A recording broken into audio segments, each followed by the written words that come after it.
अस्सलामु अलैकुम।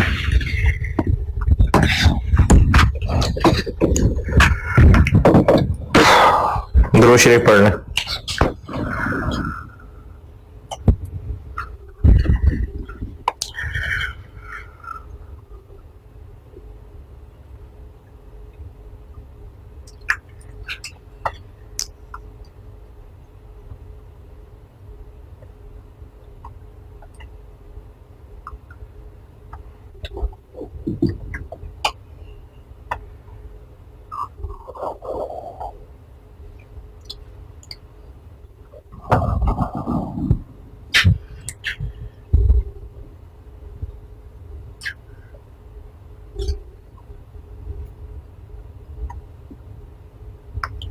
कर दी।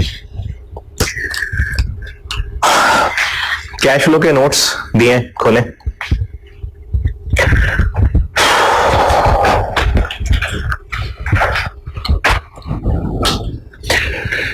कैश फ्लो स्टेटमेंट आप लोगों ने पहले पढ़ा हुआ है कैफ लेवल पे, और चूंकि बहुत अरसा पुरानी बात है और उसके बाद हो सकता है कि आपने अपने आर्टिकल में कभी कैश फ्लो ना बनाई हो, बिल्कुल हो सकता है, क्योंकि कैश फ्लो मोस्टली ऑडिट में ही बनती है और वो भी जॉब इंचार्ज ही बनाता होता है। तो इसलिए आप लोगों को या तो अभी मौका ही नहीं मिला होगा आर्टिकल्स में, और अगर आपने कैफ में पढ़ी है तो वो भी बहुत पुरानी बात है। इतनी डिटेल में तो नहीं जा सकता कि कैफ के बाकायदा सारे सवाल कराने शुरू कर दूं, लेकिन फिर भी मैं पहले कैफ 7 वाली कैश फ्लो के फॉर्मेट पूरी डिटेल से रिवाइज करवा रहा हूं, और एक डायरेक्ट मेथड और एक इनडायरेक्ट मेथड। इसका सवाल सॉल्यूशन से दिखा दूंगा, अगर कोई बहुत मुश्किल वर्किंग हुई तो बोर्ड पे कर दूंगा, अदरवाइज सॉल्यूशन से दिखा दूंगा। तो कैफ रिवाइज करा दूं, उसके बाद फिर आता हूं कि सीफैप में क्या है, यानी ग्रुप क्या। आपके सिलेबस में ग्रुप कैश फ्लो, आपके सिलेबस में सादी कैश फ्लो नहीं है, आपके सिलेबस में ग्रुप कैश फ्लो है। सादी कैश फ्लो की पहले कुछ टर्म्स देख लें। कैश फ्लो स्टेटमेंट क्या है I7? कैश फ्लो स्टेटमेंट का कॉन्सेप्ट यह है कि जिस तरह होती है ना स्टेटमेंट ऑफ फाइनेंशियल पोजीशन, उसमें क्या होता है कि ईयर एंड पे बिजनेस की पोजीशन क्या है, यानी बिजनेस के पास क्या एसेट्स हैं और बिजनेस की क्या लायबिलिटीज हैं, यह है statement of financial position. Statement of comprehensive income for the year, जिसमें हम लोग incomes, expenses, OCI items for the year report कर रहे होते हैं। अगर कोई बिजनेस प्रॉफिट कमाता है तो जरूरी है उसके पास पैसा भी बहुत होगा?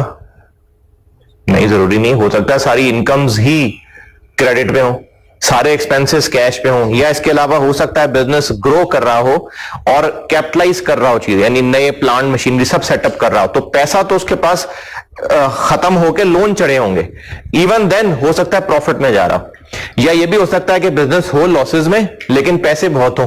कैसे?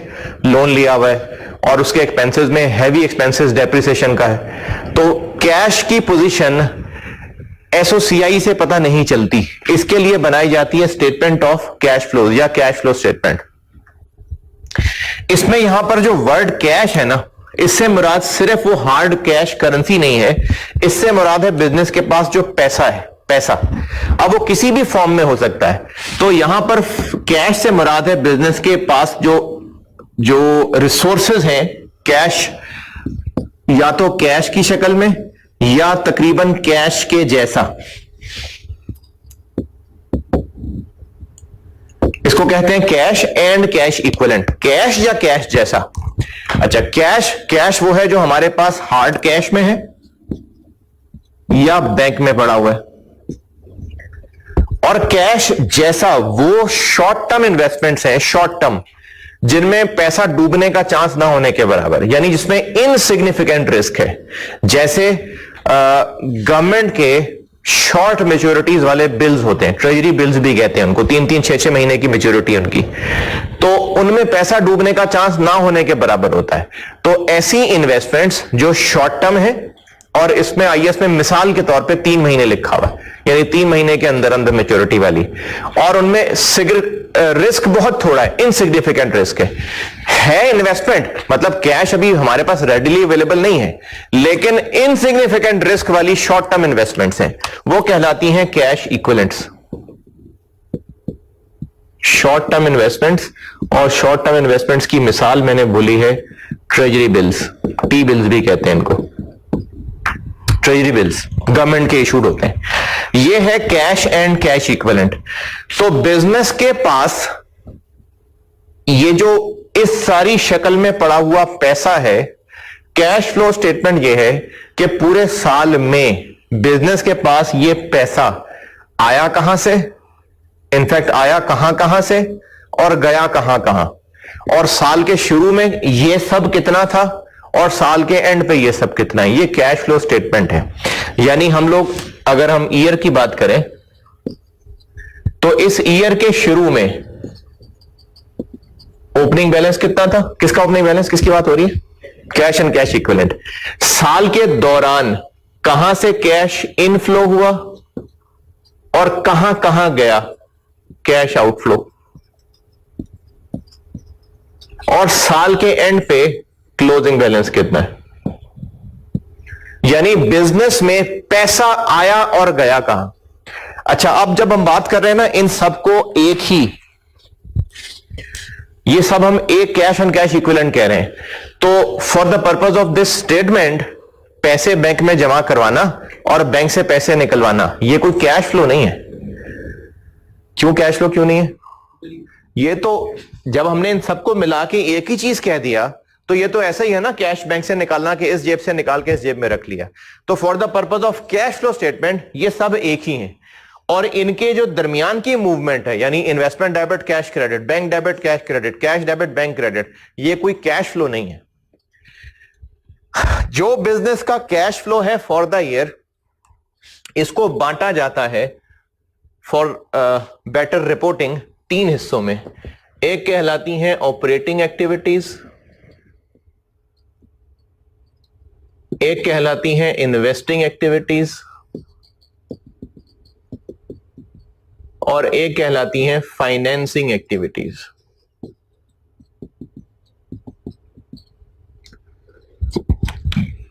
तो कैश फ्लो स्टेटमेंट में हम बताते हैं कि साल के शुरू में कैश एंड कैश इक्विवेलेंट सब मिला के कितना था, साल के दौरान जो पैसा इन हुआ और जो पैसा आउट हुआ वो इन तीन हेडिंग्स में बांट के रिपोर्ट होता है, और साल के एंड पे हमारे पास ये सब मिला के कितना, ये होती है cash flow statement. Operating activities क्या होती हैं? ऑपरेटिंग एक्टिविटीज होती हैं जिनका ताल्लुक होता है बिजनेस के मेन रेवेन्यू जनरेशन एक्टिविटीज से। जैसे अगर हम ट्रेडिंग बिजनेस की बात कर लें तो उस ट्रेडिंग बिजनेस की मेन जो रेवेन्यू जनरेटिंग एक्टिविटीज हैं, गुड्स खरीदना, गुड्स बेचना और ऑफिस के जरिए इस सबको मैनेज करना। तो बिजनेस के कस्टमर से आने वाला पैसा ऑपरेटिंग एक्टिविटीज, सप्लायर्स को दिया जाने वाला पैसा ऑपरेटिंग एक्टिविटीज, स्टाफ की सैलरीज ऑपरेटिंग एक्टिविटीज, जो बिजनेस मैनेज करने के लिए जगह है, एडमिन एक्सपेंसेस, डिस्ट्रीब्यूशन कॉस्ट, उन सब में आने जाने वाला cash operating activities. Investing activities क्या है कि अगर बिजनेस कहीं इन्वेस्ट कर रहा है, इन्वेस्टमेंट क्या होती है, जहां पर हम करते हैं खर्चा और उससे फिर लॉन्ग टर्म तक फायदा उठाते हैं, ये इन्वेस्टमेंट है। तो इन्वेस्टिंग एक्टिविटीज हैं बिजनेस की इन्वेस्टमेंट से रिलेटेड कैश फ्लो, जैसे नॉन करंट एसेट्स को खरीदने के लिए कैश आउट करना और उनको बेच के कैश इन होना। और non current assets PPE, investment property, intangible assets, financial assets, ये सारे नॉन करंट एसेट्स हैं जिनमें पैसा लगाना इन्वेस्टिंग एक्टिविटी और इनसे पैसा आना इन्वेस्टिंग एक्टिविटी। और फाइनेंस, बिजनेस फाइनेंस कहते हैं कि बिजनेस में जो पैसा आया कि बिजनेस उस पैसे को इस्तेमाल करे, वो दो जगहों से आया, या तो ओनर्स ने पैसा दिया या लेंडर्स ने पैसा दिया। तो बिजनेस के पॉइंट ऑफ व्यू से ओनर्स का पैसा इक्विटी और लेंडर्स का पैसा बोरोइंग, डेट। तो ओनर्स और लेंडर्स से रिलेटेड जो कैश फ्लो है, कैश इनफ्लो शेयर इशू करना, नया लोन लेना, कैश आउटफ्लो लोन वापस करना, ये सब फाइनेंसिंग एक्टिविटीज कहलाती हैं। अब इसका एक फॉर्मेट है जो प्रैक्टिस में इस्तेमाल होता है, आईएएस में कोई इतना ज्यादा वाजे फॉर्मेट नहीं है, उन्होंने तो एक एग्जांपल सॉल्व करके दिखाई है। बहरहाल मार्केट में जो फॉर्मेट इस्तेमाल होता है उसमें भी लाइनें थोड़ी बहुत ऊपर नीचे हो जाती हैं। मैंने एक मुनासिब सा फॉर्मेट आपसे शेयर किया है। फॉर्मेट से पहले एक और बात बता दूं कि इस स्टेटमेंट को बनाने के दो तरीके हैं। एक तरीका कहलाता है डायरेक्ट मेथड और एक तरीका कहलाता है इनडायरेक्ट मेथड। वैसे आईएएस की तरफ से जो प्रेफर्ड है वो डायरेक्ट मेथड है, लेकिन आप एग्जाम क्वेश्चन में देखिएगा कि आपसे कौन सा मेथड कहा है। डायरेक्ट मेथड हमेशा नहीं हो सकेगा, उसके लिए डाटा जरूरी होता है कुछ खास, लेकिन इनडायरेक्ट मेथड हो जाएगा हमेशा ही। तो अगर आपको मेथड लेके नाम लेके पूछा है तो जो मेथड पूछा है उसे सॉल्व करना है, लेकिन अगर मेथड का नाम नहीं लिया तो नॉर्मली इनडायरेक्ट मेथड से आसानी से सवाल हो जाता है। डायरेक्ट मेथड के लिए चीजें ज्यादा चाहिए होती हैं, तो अगर आपको नाम लिया है तो जो नाम लिया है वो सवाल करना है, लेकिन अगर नाम नहीं लिया तो बेहतर है कि इनडायरेक्ट मेथड कर लें। नोट्स पे आए, मैंने एक फॉर्मेट बनाया हुआ है और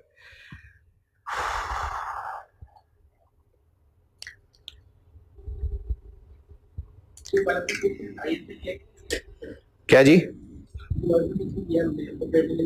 ये तो आईएएस के वर्ड्स हैं, ये एक्टिविटीज आईएएस के वर्ड हैं। ये जो मैंने जितना इस वक्त सामने बोर्ड पे लिखा हुआ ये आईएएस ही की चीजें हैं। यानी आईएएस के मुताबिक कैश एंड कैश इक्विवेलेंट्स ये हैं। आईएएस के मुताबिक 3 एक्टिविटीज में बांटा जाता है। अब उन एक्टिविटीज के अंदर जो लाइन आइटम्स हैं उनमें कुछ चीजें आईएएस में खामोशी है लेकिन प्रैक्टिस में है। पहले पेज पे आइए, पहले मैं आपको इनडायरेक्ट मेथड का फॉर्मेट समझा दूं।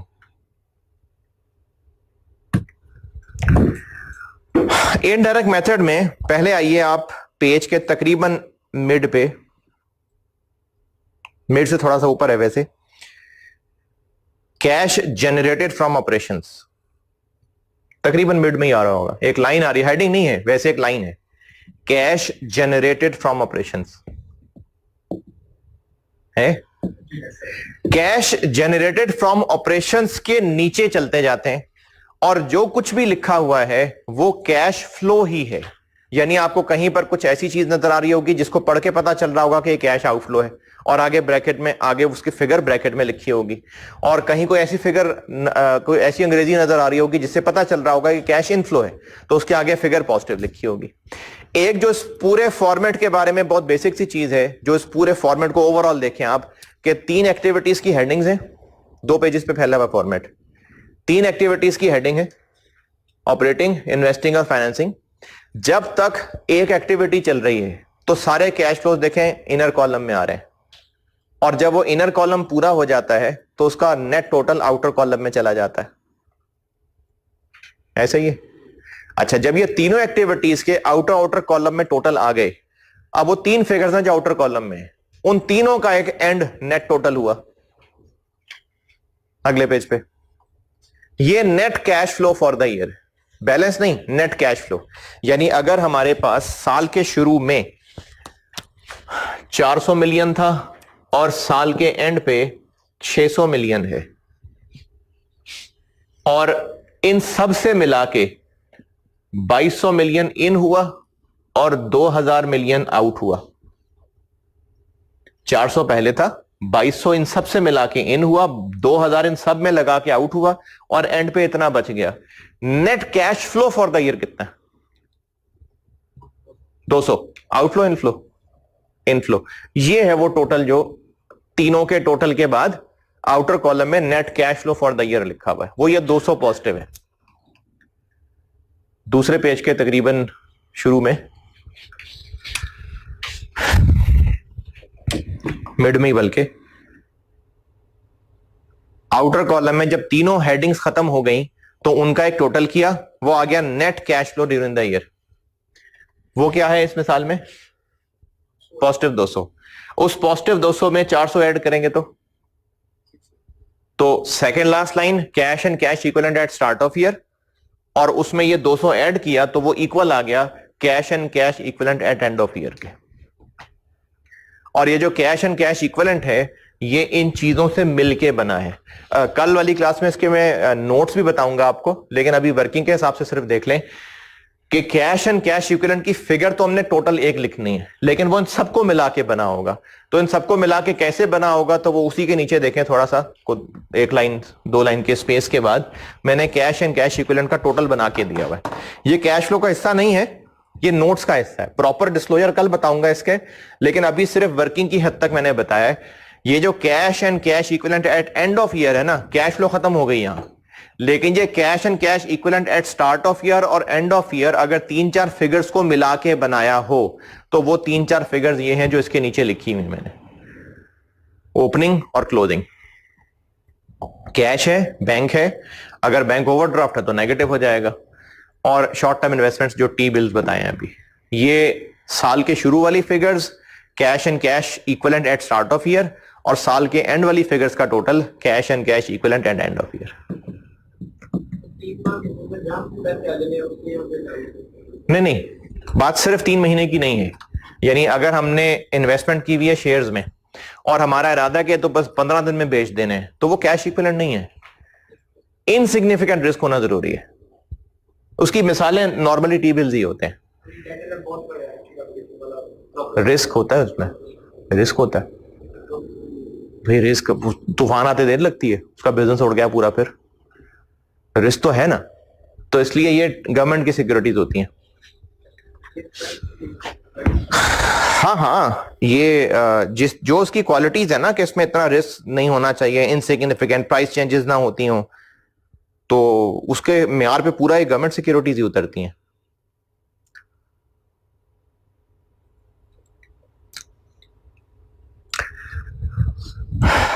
अच्छा जी, पहले पेज पे वापस आए। वो जो कैश एंड कैश अच्छा, जबानी बातें जागते रहना। Cash and cash generated from operations की एक लाइन पे मैंने स्टार्ट की थी बात, पहले पेज के मिड पे, कैश जनरेटेड फ्रॉम ऑपरेशंस। इसके नीचे जो कुछ लिखा हुआ है वो सारा बिल्कुल simple straightforward cash flow ही है। तो आप उसके नीचे एक एक लाइन पढ़ना शुरू कर दें, पढ़ के अंग्रेजी मतलब समझ आएगा, और अगर कोई परेशानी होगी तो मैं बताता हूं। जैसे चले मैं ही पढ़ देता हूं। कैश जनरेटेड फ्रॉम ऑपरेशंस के नीचे टैक्स पेड है, तो कैश फ्लो ही है, पेड आउटफ्लो है, चांसेस कम है, लेकिन अगर रिफंड है तो इनफ्लो हो जाएगा। रिटायरमेंट बेनिफिट्स पेड, ये वही नहीं IAS 19 में जो बेनिफिट्स पेड होते हैं, ये वही है। अच्छा, लेकिन ये वहां नहीं होंगे जहां पर वो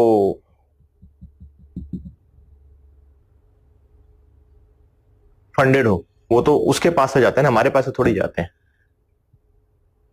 हमारे पास से तो पैसे नहीं जा रहे होते, वो तो कंट्रीब्यूशंस पेड है जो हमारे पास से जा रही होती हैं, तो वो यहां पर आ जाएंगे। फिर अगर हम कंट्रीब्यूशंस पे कर रहे हैं तो हमारे पास से तो कंट्रीब्यूशंस पेड जा रही है ना, वो यहां आ जाएगा।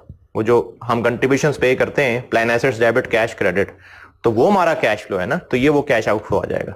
लेकिन अगर फंडेड नहीं है, हम ही बेनिफिट्स दे रहे हैं, तो फिर हमारे पास ही कैश आउटफ्लो होगा।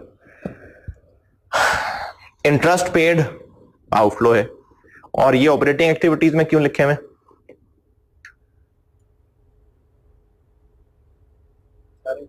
क्योंकि ऑपरेटिंग एक्टिविटीज हैं, जो रेवेन्यू जनरेटिंग एक्टिविटीज हैं, जो बिजनेस ऑपरेट कर रहा है, ये वही है सारा कुछ।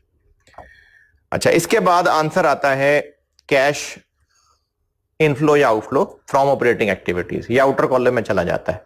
कैश जनरेटेड फ्रॉम ऑपरेशन से जो ऊपर है, मैंने भी अब उसके बारे में कुछ नहीं बताया, कुछ है बाद में करता हूं डिस्कस। अभी कैश जनरेटेड फ्रॉम ऑपरेशन से नीचे नीचे चल रहा हूं, करता हूं बात आगे चल के।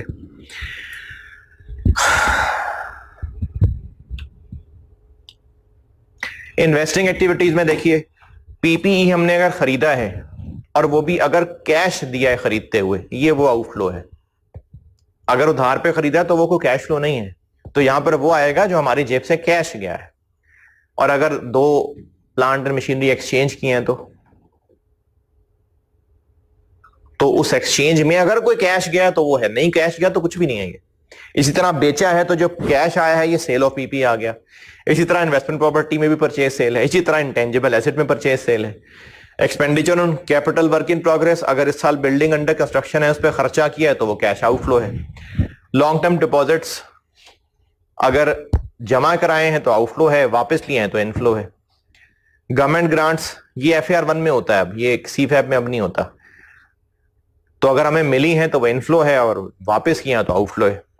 इन्वेस्टमेंट्स यानी भाई फाइनेंशियल एसेट्स, शेयर्स खरीदना, डिवेंचर्स खरीदना, खरीदे हैं तो आउटफ्लो हो रहा है, बेचे हैं तो इनफ्लो हो रहा है। तो ये सारे वो नॉन करंट एसेट्स हैं जिनका खरीदना बेचने पे जो कैश फ्लो है ये वो लिखा हुआ।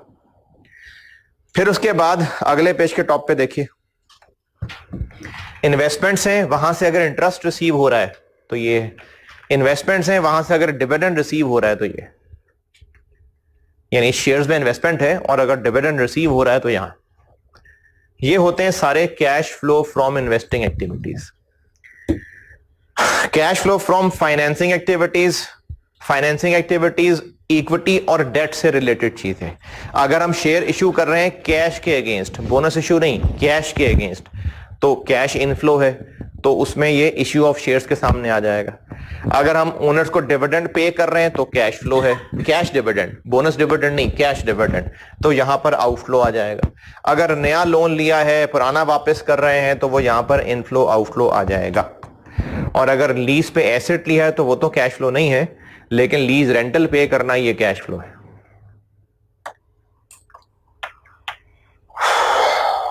इन्वेस्टिंग और फाइनेंसिंग एक्टिविटीज में जो मैंने एक एक लाइन बोल दी है, इसमें अगर किसी में कुछ पूछना है तो पूछें। अभी मैं इस पे बाद में आता हूं कि ये फिगर्स निकालनी किस तरह है, पहले सिर्फ इनकी प्रेजेंटेशन देखें जी। हाँ, प्रिंसिपल है ये सिर्फ। हाँ हाँ,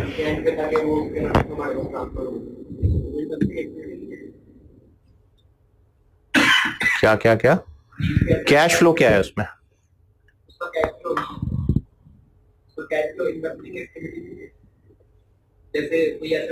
हमने एक्चुअली एसेट खरीदने के पैसे नहीं दिए ना, हम लीज फाइनेंस को पे ऑफ कर रहे हैं।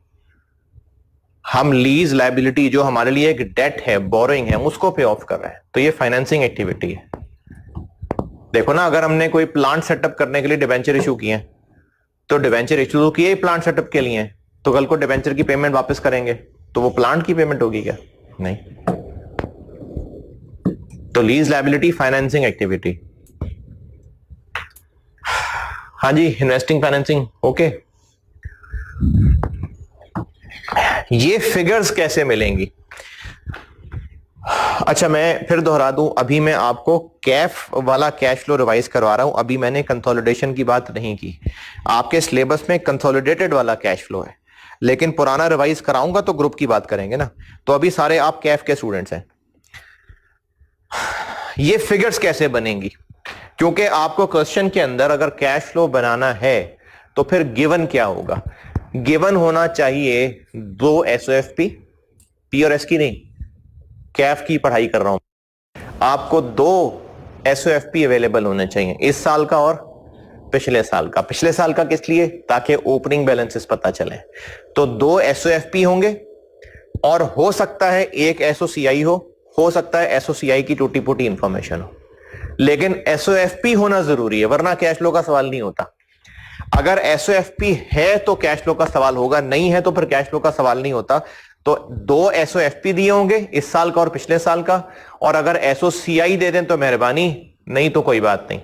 चेंजेस इन इक्विटी दे दें तो और मेहरबानी, नहीं तो उसके बगैर भी काम चला लेंगे। तो आपको चूंकि सवाल में गिवन, क्वेश्चन में जो गिवन होगा,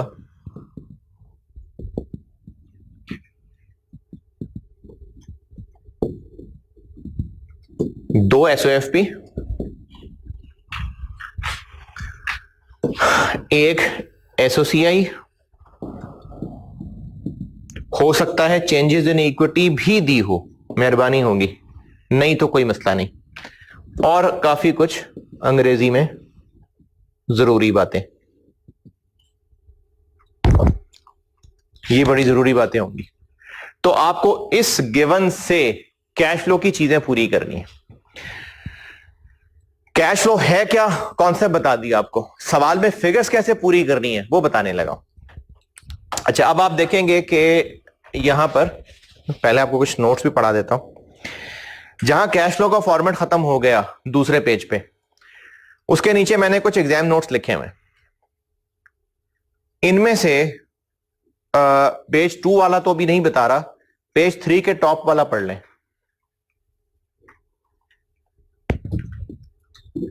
इन 4 चीजों के बारे में IAS 7 की तरफ से ऑप्शंस हैं, चाहे इनको ऑपरेटिंग एक्टिविटीज में रख लें और चाहे तो इन्वेस्टिंग और फाइनेंसिंग में रख लें। आप चाहें तो चारों ऑपरेटिंग में लिख लें, कोई मसला नहीं है।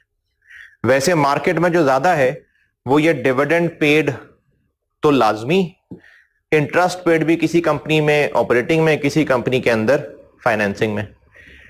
इसी तरह से ये जो डिविडेंड रिसीव्ड है ये इन्वेस्टिंग में ही होता है, लेकिन ऑपरेटिंग में भी हो सकता है। तो ज्यादा जो मशहूर प्रेजेंटेशन है वो ये है कि डिविडेंड पेड फाइनेंसिंग में लिखते हैं और डिविडेंड रिसीव्ड इन्वेस्टिंग में लिखते हैं। इंटरेस्ट ऊपर नीचे हो जाता है, यानी कहीं पर उसको ऑपरेटिंग में लिखा मिलेगा कंपनीज में आपको, कहीं आपको वो इन्वेस्टिंग और फाइनेंसिंग में लिखा मिलेगा। डिविडेंड बहरहाल फाइनेंसिंग और इन्वेस्टिंग में आ रहा होता, लेकिन आप ये चारों की चारों चीजें ऑपरेटिंग में लिख सकते हैं, क्योंकि आईएएस ने अलाउ किया है। तो एग्जामिनर कौन होता है? ना करने वाला। तो आप चाहें तो चारों ही ऑपरेटिंग में लिख दें। कहां लिखेंगे? वही जो कैश जनरेटेड फ्रॉम ऑपरेशंस के नीचे लिखा हुआ था। मैंने अभी जो फॉर्मेट दिया है मैंने उसमें इंटरेस्ट पेड वहां लिखा हुआ है ना, इंटरेस्ट पेड मैंने वहां लिखा हुआ है, क्योंकि जो आईएएस की एग्जांपल सॉल्व हुई है ना उसमें उसने इंटरेस्ट पेड ऊपर ऑपरेटिंग में लिखा हुआ है, आई कैप के क्वेश्चंस में भी ऑपरेटिंग में लिखा हुआ है। तो प्रैक्टिस मार्केट में ये चल रहा है। तो डिविडेंड पेड और डिविडेंड रिसीव्ड ये इन्वेस्टिंग और फाइनेंसिंग में, और इंटरेस्ट चाहे तो आप ऑपरेटिंग में लिख लें, चाहे वो भी इन्वेस्टिंग फाइनेंसिंग में लिख लें। आईएएस की तरफ से इजाजत है। तो ये चार चीजें याद रख लें, interest received, dividend received, interest paid और डिविडेंड पेड। चाहे तो सारे ऑपरेटिंग में लिख लें और चाहे इनको फैला के जो रिसीव्ड है वो इन्वेस्टिंग में लिख लें और जो पेड है वो फाइनेंसिंग में लिख लें। ठीक है।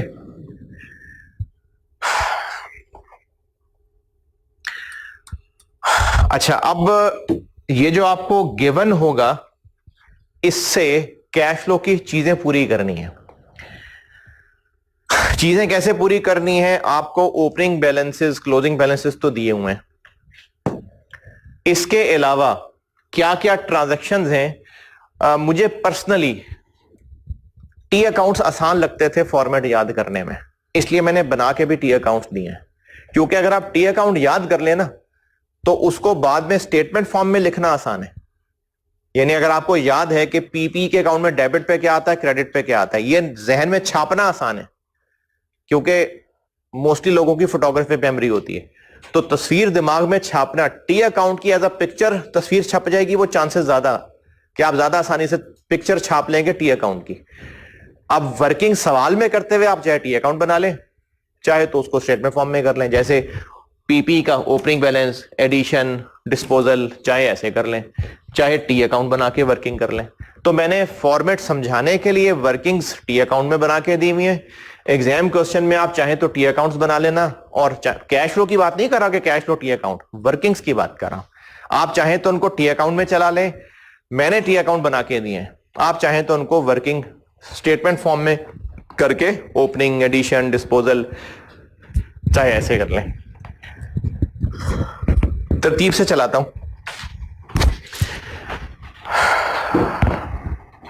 एक काम आप कर लें, मैं उसके बाद बोलना शुरू करूंगा।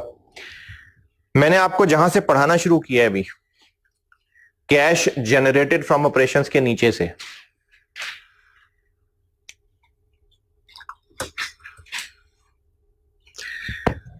कैश जनरेटेड फ्रॉम ऑपरेशंस के नीचे से जो जो कुछ भी लिखा हुआ है वो फिगर आप कैसे बनाएंगे, इसके लिए मैंने आगे उनकी वर्किंग के रेफरेंस दिए हुए हैं। आप वो वर्किंग्स देखते जाएं टी अकाउंट्स, और अगर तो उन टी अकाउंट्स को देख के कोई इख्तलाफ ना हो तो बस ठीक है, सवाल की तरफ जा सकते हैं। लेकिन अगर कोई इख्तलाफ हो तो जो यहां पर लोग मौजूद हैं जिंदा सलामत, उनको अगर इख्तलाफ होगा तो कैमरे के उस पार वालों को भी इख्तलाफ होगा। तो आप कैश जनरेटेड फ्रॉम ऑपरेशन से नीचे एक एक आइटम देखना शुरू कर दें, और जो जो उनमें मैंने वर्किंग के रेफरेंस दिए हुए वो देखते जाएं, और उनमें आपको जो पूछने वाली चीज लगे वो पूछ लीजिएगा।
क्या? हाँ हाँ, देख लिए। कोई एक आधा देखो तो फिर पूछो ना कि इसमें क्या करना है। अच्छा, आप देखें बीपी है, हमें उसमें से इन्वेस्टिंग में क्या लिखना है? जो कैश परचेज किया है। अब आपको वो फिगर नहीं पता, लेकिन पीपी का ओपनिंग क्लोजिंग पता है, डेप्रिसिएशन एक्सपेंस पता है। हाँ, तो जो कैश फ्लो में आनी है ना, वो मिसिंग फिगर्स निकलनी है। ये जो वर्किंग्स बनाई हुई है मैंने, ये बनाई हुई है कि आपको ये इन जो जो देखें, ये जो वर्किंग्स हैं ये भी और फॉर्मेट भी 100% मैक्सिमम पॉसिबल चीजें हैं, वो नहीं आ सकती। कुछ चीजें एक्सेप्शनल होती हैं जो सवाल के हिसाब से देखनी पड़ती हैं। फिर भी बहुत सारी चीजें मैंने कोशिश की है इसमें कवर करने की। तो जो मैंने टी अकाउंट की वर्किंग्स बनाई हुई हैं वो हैं क्या, कि आपको यहां पर अवेलेबल इंफॉर्मेशन से ओपनिंग क्लोजिंग यहां से मिलेगा, loss on disposal, gain on disposal, depreciation यहां से पता चलेगा, और मजीद कोई जरूरी बात है तो यहां से पता चलेगी। जब आप वो जरूरी चीजें जो जो कुछ पता है टी अकाउंट में डाल लेंगे तो वहां से कैश एडिशंस निकल आएंगे, और वो है जो कैश फ्लो में लिखना है। इसी तरह जैसे अगर आप डिविडेंड पेबल का या डिविडेंड रिसीव्ड का या डिविडेंड या इंटरेस्ट इनकम का अकाउंट देख रहे हैं, तो उसमें ओपनिंग क्लोजिंग पेबल यहां से मिलेगा, interest expense for the year यहां से मिलेगा, तो बाकी इंटरेस्ट पेड निकल आएगा। तो जो जो हमें कैश फ्लो के फेस पे लिखना है ना, वो इन टी अकाउंट से बैलेंसिंग फिगर करके निकाल रहे हैं। ये इसलिए बनाए मैं टी अकाउंट्स।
बता दो।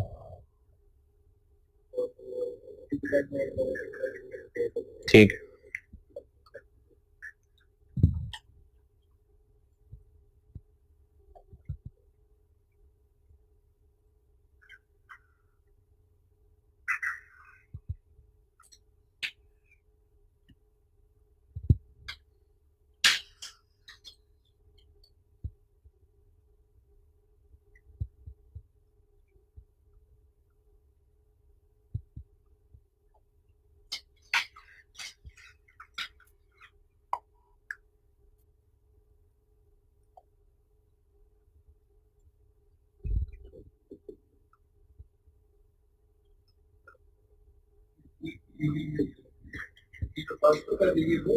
Right of use debit, lease liability credit.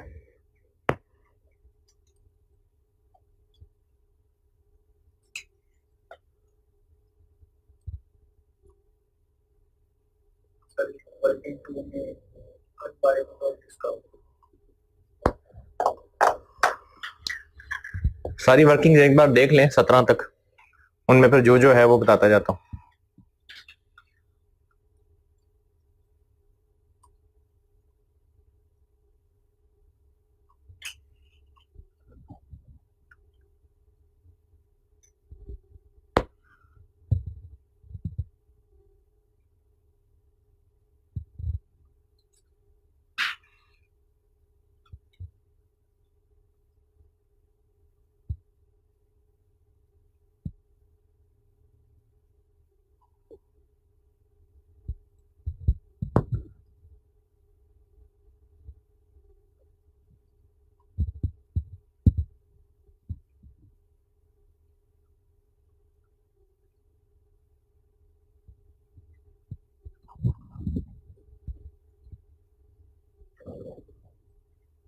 हाँ जी।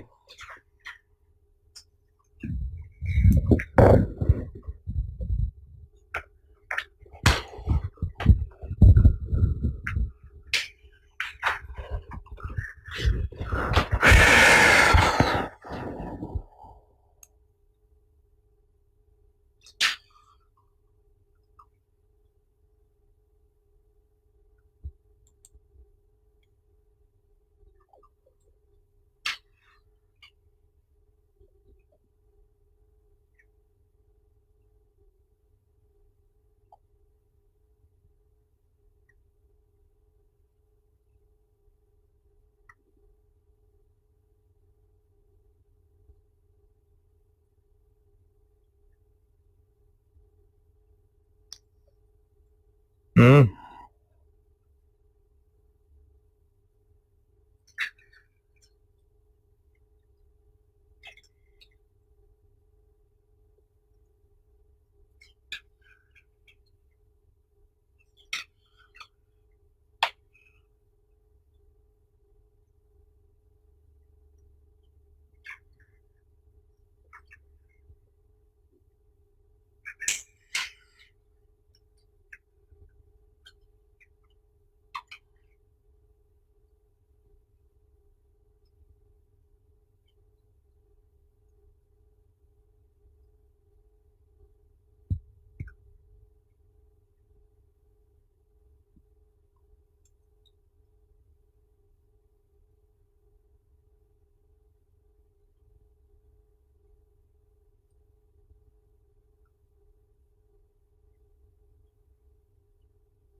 हाँ जी।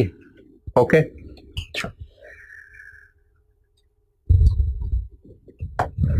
वर्किंग टू फाइनेंस कॉस्ट है।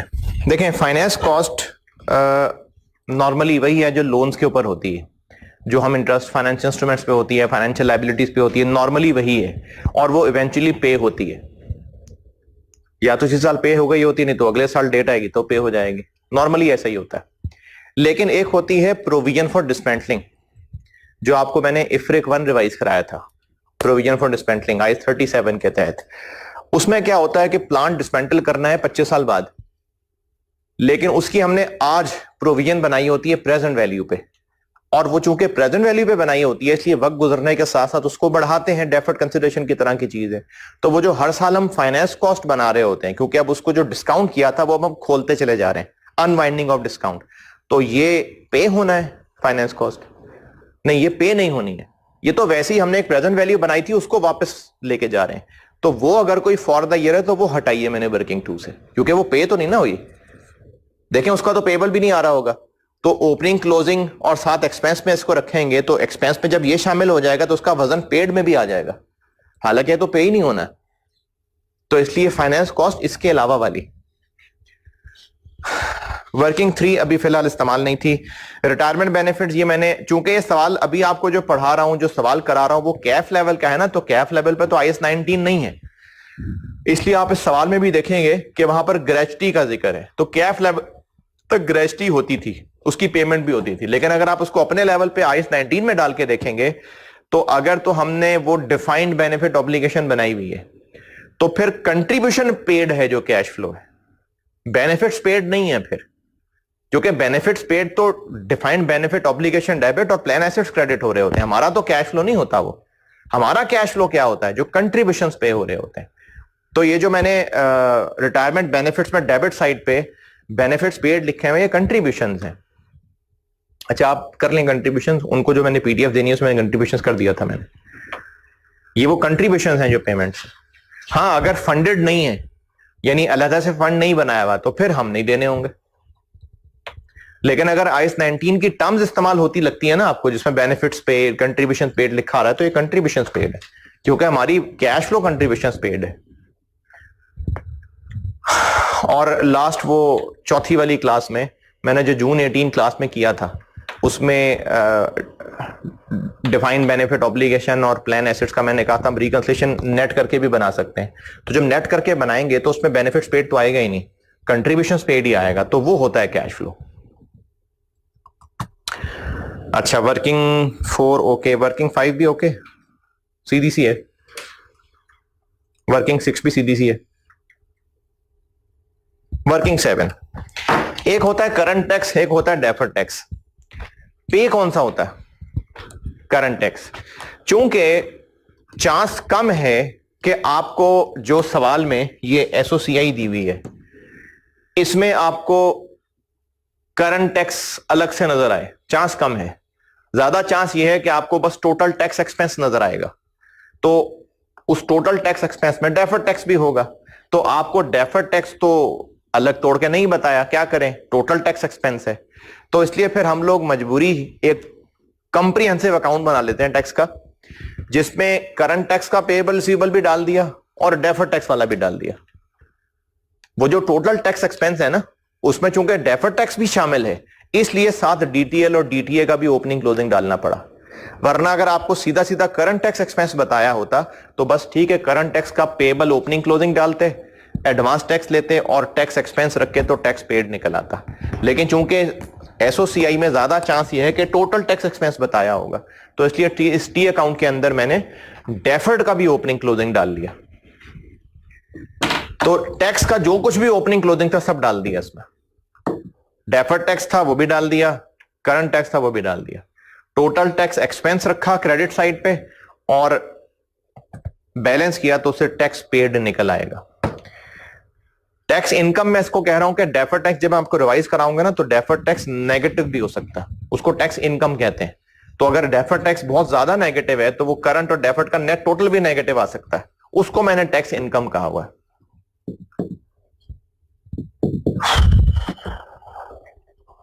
अच्छा, वर्किंग 8 में कोई एतराज?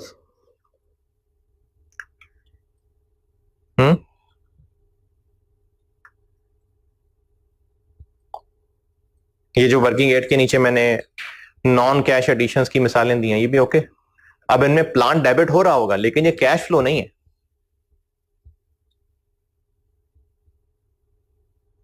अच्छा, इसी से मिलता जुलता इंटेंजिबल एसेट्स वाला अकाउंट भी है वर्किंग 9। वर्किंग 10, अगर आपको statement of changes in equity अभी कल ही बताइए, थोड़ी बहुत याद है, तो रिटेन अर्निंग्स के कॉलम में क्या क्या होता है? रिटेन अर्निंग्स के कॉलम में statement of changes in equity में रिटेन अर्निंग का कॉलम, ओपनिंग बैलेंस होगा, आगे डिविडेंड होगा, add less less, dividend paid या डिविडेंड डिक्लेयर्ड? डिक्लेयर्ड, क्योंकि डिविडेंड डिक्लेयर होता है तो रिटेन अर्निंग्स डेबिट और डिविडेंड पेएबल क्रेडिट होता है, और जब पे होता है तो डिविडेंड पेएबल डेबिट और कैश क्रेडिट होता है। तो रिटेन अर्निंग्स में कब डेबिट आता है? जब डिक्लेयर होता है। अच्छा, और रिटेन अर्निंग में क्या क्या कॉलम में आता है? पैट आएगा, और इसी तरह से अगर कोई ट्रांसफर्स हैं तो वो आएंगे, और फिर आगे नीचे क्लोजिंग आ जाएगा। तो वर्किंग 10 में मैंने एक नोट लिखा हुआ है, ये कैफ में तो बड़ा कॉमन है, सी फैप में चांस कम है इसके, लेकिन कैफ में बहुत कॉमन है। तो चलो हम अभी तो कैफ रिवाइज कर रहे हैं ना, हो सकता है सवाल में डिविडेंड का जिक्र ही ना हो, फिर भी हम रिटेन अर्निंग की मूवमेंट बना के देखेंगे। आप चाहे तो चेंजेस इन इक्विटी के पैटर्न पे बना के देख लें, चाहे तो टी अकाउंट में बना के देख लें। इसमें ओपनिंग बैलेंस होगा, क्लोजिंग बैलेंस होगा, पैट होगा, अगर कोई ट्रांसफर इन है ट्रांसफर आउट है तो वो होगा, और डिविडेंड होगा। अब अगर आपको सवाल में डिविडेंड का नहीं भी जिक्र है, लेकिन ओपनिंग क्लोजिंग बैलेंस कहां से मिल रहा है? बैलेंस शीट से। पैट कहां से मिल रहा है? एसओसीआई शायद दी हुई है, ट्रांसफर भी हो सकता है, अदर इंफॉर्मेशन में बताई हो, यानी ये चीजें आपके पास थी, अकाउंट में डाल के देख लें। अगर बैलेंस हो गया तो बात खत्म, लेकिन नहीं तो हो सकता है यहां एक बैलेंसिंग फिगर निकल आए, वो होगा डिविडेंड। तो अगर आपको सवाल में डिविडेंड पेड की नहीं भी इंफॉर्मेशन है, फिर भी ये वर्किंग बना के देख लेना चाहिए। ये नोट लिखा हुआ वर्किंग 10 में मैंने।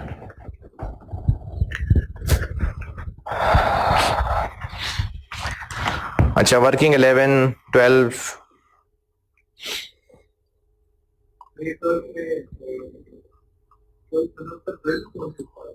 कहां से? एडिशन और डिस्पोजल वाले अकाउंट से वो सेल।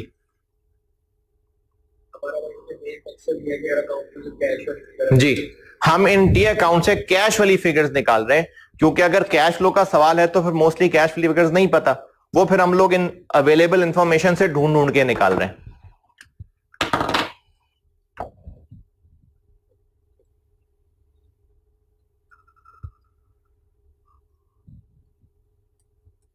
जी, वर्किंग 12, 13, 14, 15, 16, 17। ओके है? कौन सा एक्सपेंस? नहीं, लीज लायबिलिटी अलग है और लीज लायबिलिटी प्रिंसिपल पोर्शन होता है।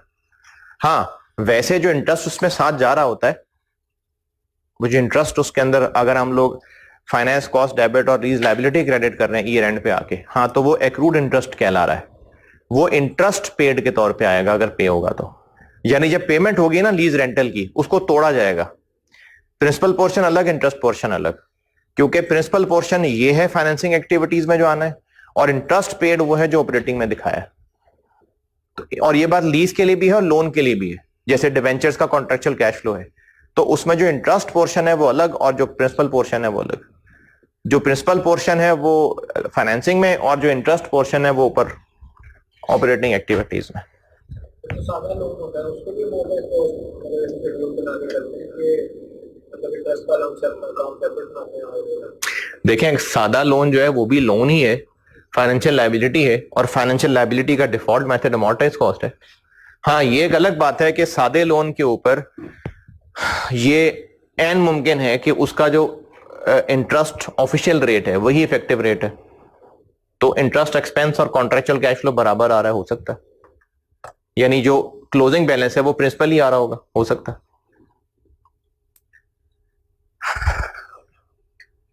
चलें, अब कैश जनरेटेड से ऊपर आते हैं, जिस वजह से इसको इनडायरेक्ट मेथड भी कहते हैं।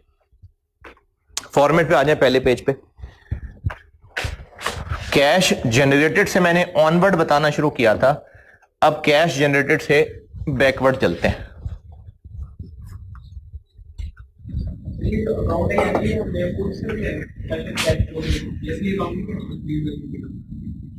लीज लायबिलिटी का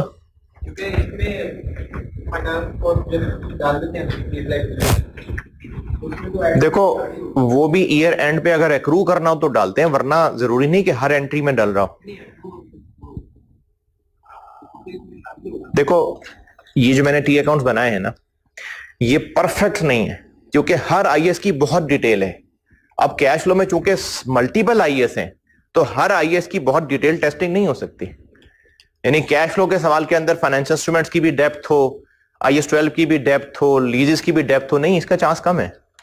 तो ये ऊपर ऊपर से बस टेस्टिंग हो, तो ये वो फॉर्मेट सामने रख के बनाए गए हैं। अदरवाइज जो बात आप कर रहे हैं उसमें हमें अलग करना पड़ेगा। इंटरेस्ट अगर एक्रूड है तो अलग करना पड़ेगा, यहां पर प्रिंसिपल पोर्शन दिखाना है। ये तो मैंने बस नॉर्मल से अकाउंट्स बनाए हुए हैं, इनमें सारी गहराइयां नहीं है स्टैंडर्ड्स की।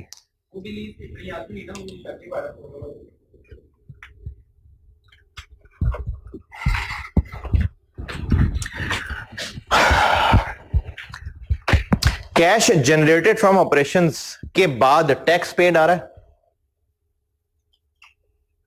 कैश जनरेटेड फ्रॉम ऑपरेशंस के बाद टैक्स पेड आ रहा है ना, तो इसका मतलब cash generated from operations tax की पेमेंट से पहले की चीज है, तभी तो उसके बाद टैक्स पेड आ रहा है। तो इसको एक बिफोर टैक्स चीज कह सकते हैं। कैश जनरेटेड फ्रॉम ऑपरेशंस के नीचे अलग से टैक्स पेड है, तो फिर कैश जनरेटेड फ्रॉम ऑपरेशंस में से टैक्स नहीं ना माइनस हुआ अभी, तो ये बिफोर टैक्स कॉन्सेप्ट है ना। फिर अगर सारे एक्सपेंसेस और सारी इनकम्स कैश बेसिस पे होते तो यही पीबीटी होता। फिर कैश जनरेटेड फ्रॉम ऑपरेशंस, फिर पीबीटी होता है ना। देखें, अगर cash generated from operations operating activities का हिस्सा है, ऑपरेटिंग, तो उनमें फिर वही इनकम एक्सपेंसेस से रिलेटेड कैश फ्लो आ रहे हैं। और टैक्स पेड चूंकि कैश जनरेटेड के बाद लिखा हुआ है, इसका मतलब कैश जनरेटेड फ्रॉम ऑपरेशंस एक बिफोर टैक्स फिगर है। बहुत मुश्किल बात कर रहा हूं क्या?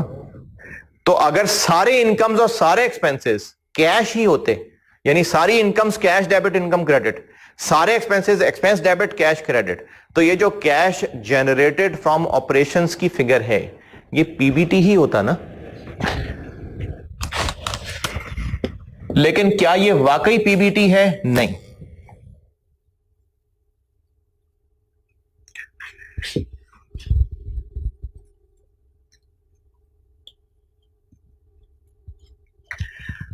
कैश फ्लो स्टेटमेंट के डायरेक्ट मेथड से क्या मुराद है? डायरेक्ट मेथड से मुराद यह है कि हम डायरेक्टली बता रहे हैं कि क्या कैश इनफ्लो हुआ, क्या कैश आउटफ्लो हुआ। हम डायरेक्टली बता रहे हैं। इनकम्स और एक्सपेंसेस से रिलेटेड सीधा सीधा कैश फ्लो क्या होगा? कस्टमर से पैसा आना, सप्लायर्स को पैसा जाना, और सप्लायर्स तो हो गए ना जिनसे गुड्स खरीदी हैं, और बाकी एक्सपेंसेस के लिए पैसा जाना, यही होगा। आप आइए पहले डायरेक्ट मेथड पे। कहां आएंगे आप आ जाइए पेज 6 पे, शायद पेज 7 पे आ जाए, नोट्स में पेज 7 पे आ जाए। Cash flow from operating activities, 3 लाइनें लिखी हैं सिर्फ, और इन तीनों लाइनों का टोटल क्या आ गया? वो यही है।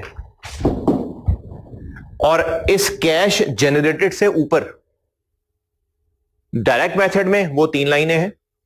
क्या? कस्टमर से पैसा आना, सप्लायर को पैसा जाना, और एक्सपेंसेस के लिए पैसा जाना। बस इनका तीनों का net cash generated from operations है। और इसके ऑनवर्ड जो कुछ है वो चाहे डायरेक्ट मेथड हो चाहे इनडायरेक्ट मेथड हो, सेम है। मैंने आपको अभी तक, ये जो 1 घंटे से डिस्कस कर रहा हूं, अभी तक मैंने आपको इसके नीचे वाला पोर्शन डिस्कस किया ना, इसके नीचे। तो डायरेक्ट इनडायरेक्ट दोनों में वो सेम है। डायरेक्ट इनडायरेक्ट मेथड में फर्क है अगर, तो इससे ऊपर फर्क है। जो डायरेक्ट मेथड है उसमें इससे ऊपर बस 3 लाइनें हैं।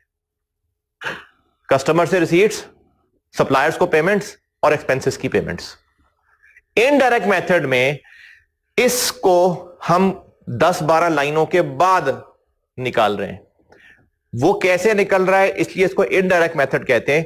क्योंकि अभी जो मैंने बात शुरू की थी कि अगर सारे इनकम्स एक्सपेंसेस कैश पे होते तो फिर ये पीबीटी होता ना।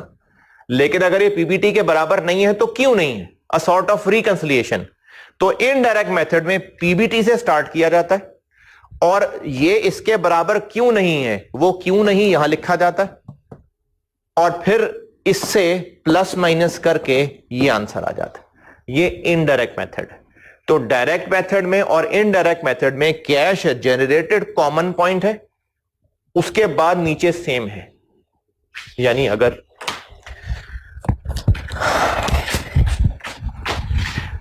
इनडायरेक्ट मेथड यहां से आ रहा है, डायरेक्ट मेथड यहां से आ रहा है, अब ये दोनों इस इशारे पे इकट्ठे हो गए, यहां से नीचे तक सेम है।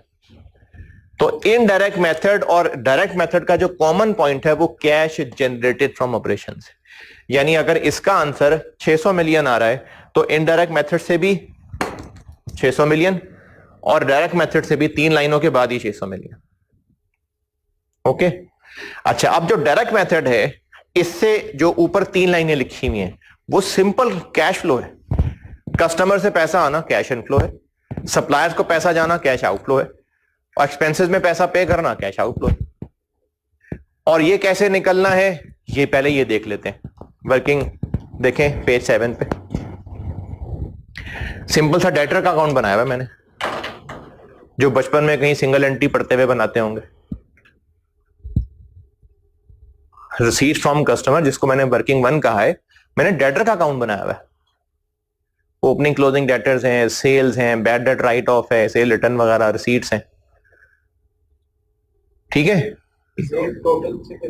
टोटल से मुराद यह है कि हो सकता है को कैश सेल भी होती हो, तो टोटल डाल दें इसमें ताकि आपको टोटल रिसीट फ्रॉम कस्टमर मिल जाए, बजाय इसके कि टिपिकली डेटर का अकाउंट अलग बनाए टोटल सेल्स डाल दें तो इसी से रिसीट्स, आपकी टोटल रिसीट्स आ जाएंगी।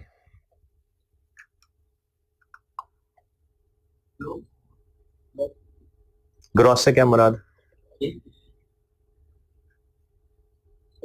Debtors gross.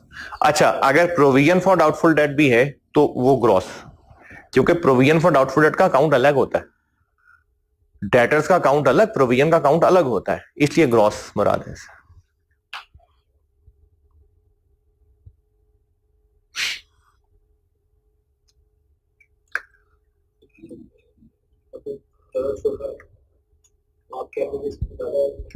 इसके लिए आपको चीजें चाहिए ना सारी, सेल्स कितने, एक्सपेंसेस कितने। इनडायरेक्ट मेथड में एसओसीआई नहीं भी है तो भी काम चल जाएगा, लेकिन इसके लिए एसओसीआई होनी जरूरी है। हाँ जी, डेटर्स का अकाउंट। अच्छा, इसी तरह अगर कॉस्ट ऑफ सेल्स देखें, पहले ट्रेडिंग बिजनेस समझते हैं। ट्रेडिंग बिजनेस में cost of sale is equal to,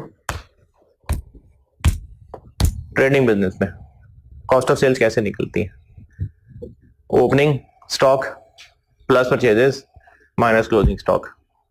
तो इसमें पेमेंट टू सप्लायर किसकी होंगी, कॉस्ट ऑफ सेल्स की कि क्रेडिटर्स की? नहीं, मैंने सवाल सही नहीं पूछा। कॉस्ट ऑफ सेल्स है opening plus purchases minus closing. अगर ओपनिंग स्टॉक पता हो, क्लोजिंग स्टॉक पता हो और कॉस्ट ऑफ सेल पता हो तो परचेजेस पता चल सकती है। ठीक है। क्रेडिटर्स के नॉर्मली अकाउंट में क्या होता है? Opening balance, purchases, closing balance और पेमेंट्स। तो अगर ओपनिंग और क्लोजिंग क्रेडिटर्स पता हो और परचेजेस पता चल जाए तो पेमेंट्स आ जाएंगे। ये इन दोनों अकाउंट से देखें, निकालिए। वर्किंग 2 में देखें, कॉस्ट ऑफ सेल का अकाउंट बनाया हुआ है और क्रेडिटर का अकाउंट बनाया हुआ है।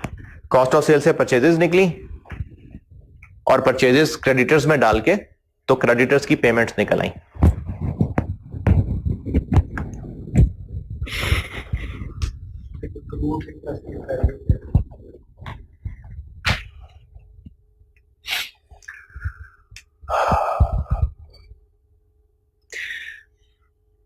बैलेंस शीट में चूंकि क्रेडिटर्स नहीं होते as such, trade and other payables होते हैं, या बाज़ औक़ात trade payables and other liabilities में एक्रूअल्स भी आ रही होती हैं और उनमें भी एक्रूड इंटरेस्ट भी आ रहा होगा। तो इंटरेस्ट पेमेंट टू सप्लायर में मिक्स नहीं करना, क्योंकि इंटरेस्ट पेड हमने अलग से लिखना है। कहां? वो कैश जनरेटिंग के नीचे, तो उसको अलग से लिखना है ना, तो फिर उसके पेबल का भी कुछ नहीं करना अभी। तो अगर आपको ट्रेड एंड अदर लायबिलिटीज के अंदर एक्रूड इंटरेस्ट मिला के दिया हुआ है तो उसको हटा लें, वरना वो पेमेंट्स में मिक्स होके निकल आएगा। तो ये जो आपको ट्रेड एंड अदर लायबिलिटीज का, क्रेडिटर्स का opening closing balance balance sheet से मिलेगा, हो सकता है उसमें एक्रूड इंटरेस्ट मिला के दिया हो, वो हटा लीजिएगा ओपनिंग क्लोजिंग में से, फिर ये अकाउंट बनाइएगा।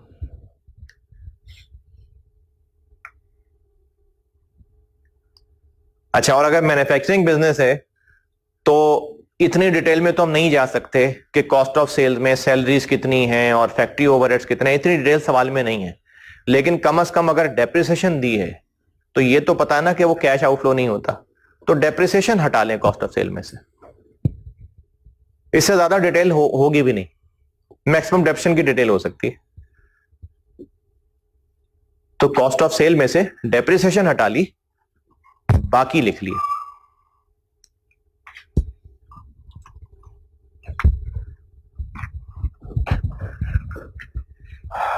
हाँ जी, पेमेंट टू सप्लायर। अच्छा, अब सप्लायर की पेमेंट निकाल ली, अब रह गए बिजनेस के बाकी सारे एक्सपेंसेस, और बाकी सारे एक्सपेंसेस भी इंटरेस्ट एक्सपेंस के अलावा। इंटरेस्ट एक्सपेंस के अलावा क्यों? क्योंकि इंटरेस्ट पेड तो अपने अलग से दिखाना है। इसी तरह से वो जो रिटायरमेंट बेनिफिट्स थे वो पेमेंट अलग से दिखानी है कैश जनरेटेड के बाद।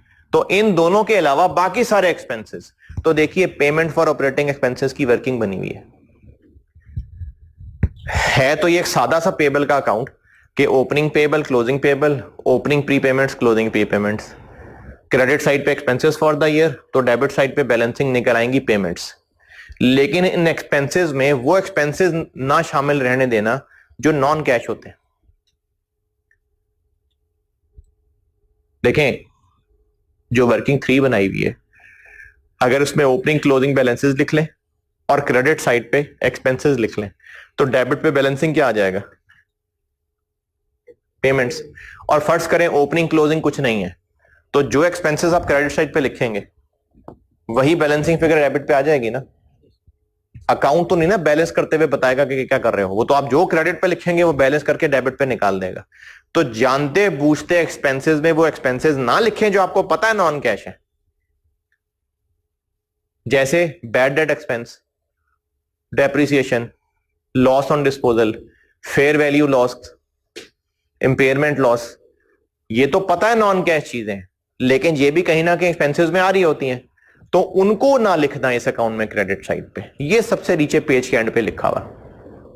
इस अकाउंट में ये ऊपर भी कॉस्ट ऑफ सेल अकाउंट जी, उसमें डेप्रिसिएशन जो आप नहीं लिखते उसमें अगर डेप्शन लिखते तो कॉस्ट ऑफ सेल में क्रेडिट साइड पे कॉस्ट ऑफ सेल लिखी हुई है, अगर उसमें डेप्रिसिएशन इंक्लूडेड है तो आप उस अकाउंट को बैलेंस करेंगे तो परचेजेस निकलेगी, तो वो परचेजेस में शामिल हो जाएगी।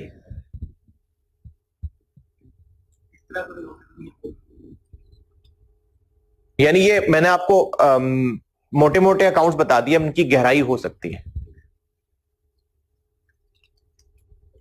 हाँ जी, वर्किंग 1 2 3। अच्छा, पहले सिर्फ इतने पोर्शन की एक एग्जाम प्रैक्टिस कर लेते हैं, सॉल्यूशन से दिखा गई, फिर आपको मैं ये समझाता हूं। है 2 क्वेश्चन दिए मैंने, नहीं 2 है।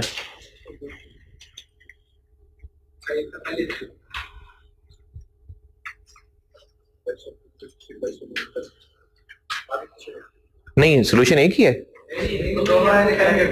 अच्छा, वो प्रिंट निकालते हुए कॉपी से कुछ होगा। क्वेश्चन 2 पढ़ें।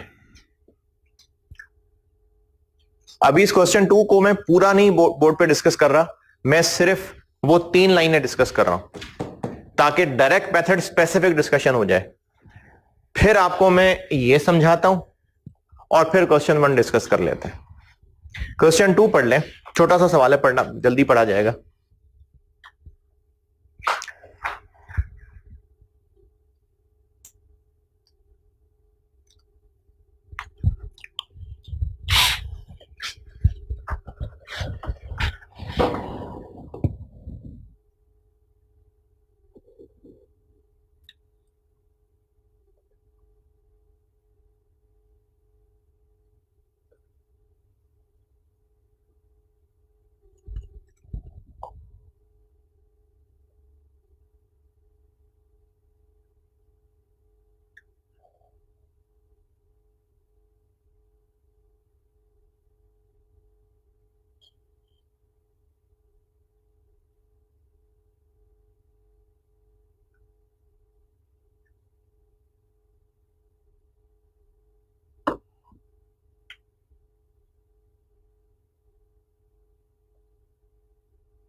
हाँ जी। अच्छा, अब इन तीनों अकाउंट्स को सामने रख लें, चाहे खुद कैलकुलेट करना चाहें तो बेस्ट है, नहीं तो उसका सोल्यूशन में ही देख लें। पहली 3 लाइनें देख लें बस सोल्यूशन में, बाकी सवाल पे मैं नहीं जा रहा अभी। ये जो आपको तीनों लाइनें बताई है ना, कैश जनरेटेड फ्रॉम ऑपरेशन से ऊपर ऊपर वाली डायरेक्ट मेथड, खुद करना है तो बहुत अच्छा है, खुद ट्राई कर लें। ईमान का कम तरीन दर्जा यह है कि आप सिर्फ सोल्यूशन में देख लें तीनों लाइनें। आप लोग बाकी भी लेक्चर पॉज करके सिर्फ 3 लाइनें निकालने को कह रहा हूं, पूरा सवाल करने को नहीं कह रहा। कैश जनरेटेड फ्रॉम ऑपरेशन से ऊपर जो 3 लाइनें हैं डायरेक्ट मेथड में, वो तीनों लाइनें कैलकुलेट कर दें जो आपको भी मैंने टी अकाउंट से समझाई हैं। एक सिर्फ इसमें थोड़ी सी मुश्किल, बल्कि खैर बड़े आप क्या मुश्किल होगी, डेटर्स आपको नेट दिए हुए हैं उनको ग्रॉसअप करना ना भूलना। ग्रॉसअप कैसे करें? ये जो बैलेंस शीट की फिगर दी हुई है ये net of provision for doubtful debt है। कितनी प्रोविजन है? तो इसका मतलब ये 0.94 है सारे, तो 0.94 से क्रॉस कर लें इनको।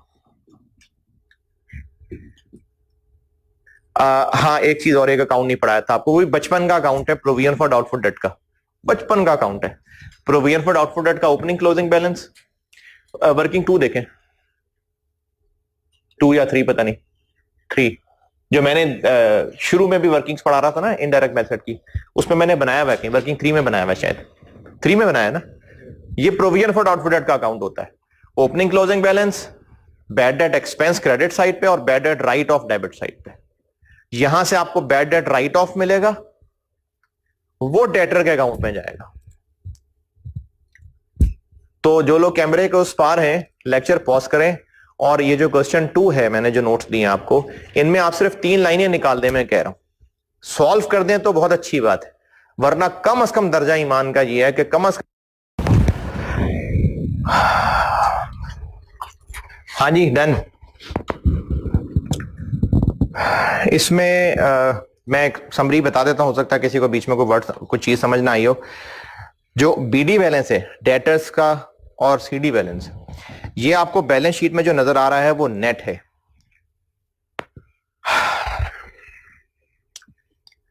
बैलेंस शीट में डेटर्स नेट है और लिखा हुआ है कि यूएल मेंटेन्स, यानी हर दफा ऐसा ही होता है।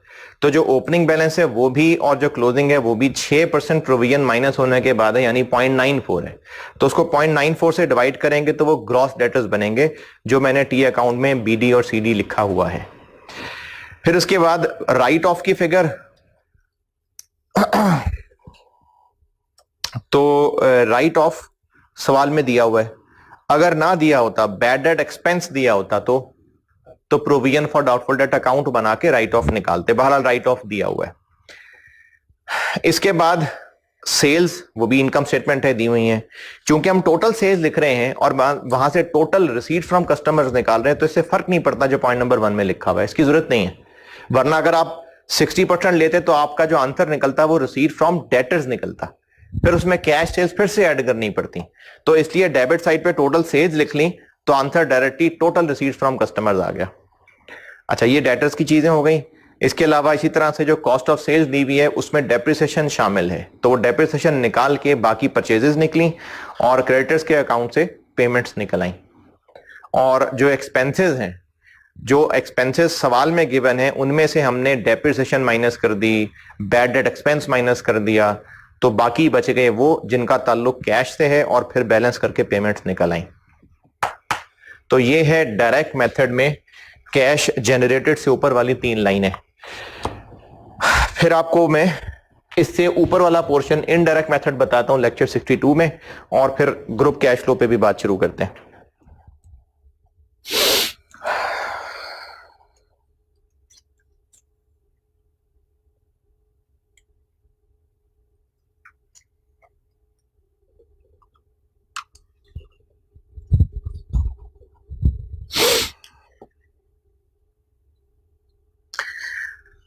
तिरमिज़ी में रिवायत है, सैयदना अबू हुरैरा रज़ियल्लाहु ताला अन्हु से रिवायत है कि नबी अकरम सल्लल्लाहु अलैहि वसल्लम ने फरमाया, जिस मजलिस में, गैदरिंग पे मैं बात कर रहा हूं, मजलिस, जिस मजलिस में लोग अल्लाह का जिक्र नहीं करते और ना ही अपने नबी पर दरूद भेजते हैं,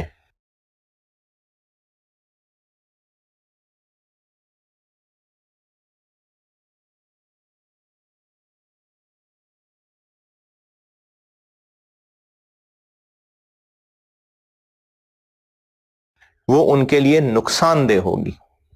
फिर अगर अल्लाह चाहे तो उनको अजाब दे और चाहे तो बख्श दे। लेक्चर 62 में मिलते हैं।